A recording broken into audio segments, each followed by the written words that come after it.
Hi guys! Welcome to my channel. Please like and subscribe for more videos.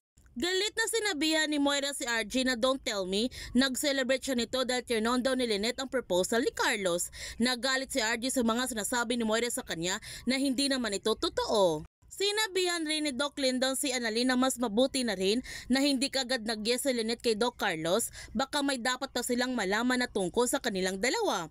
Sang-ayon naman ang mga kaibigan ni Annalyn sa mga sinasabi ni Doc Lyndon na mas mabuti kilalanin nila ang isa't isa bago magpakasal. Pinagalitan ni Doc Carlos si Doc Lyndon na huwag siyang magkalat sa kanilang mga buhay ni Lynette.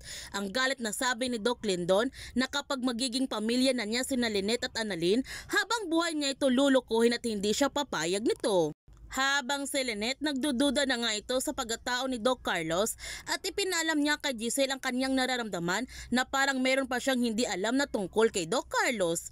Do you think he's hiding something? Ang tanong ni Giselle kay Lynette. Yumango lamang ang tugon ni Lynette.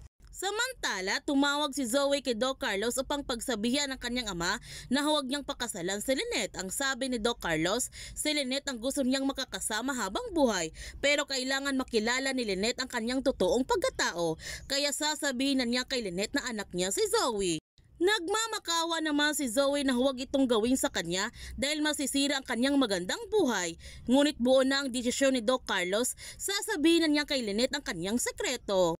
Itutuloy kaya ni Doc Carlos na sabihin kay Lynette ang kanyang sekreto? Yan ang ating abangan sa abot kamay na pangarap. Kung bago ka pa channel ko, don't forget to like, subscribe, ang click notification bell para palagi kang updated sa mga videos upload ko. Thank you for watching and God bless to everyone.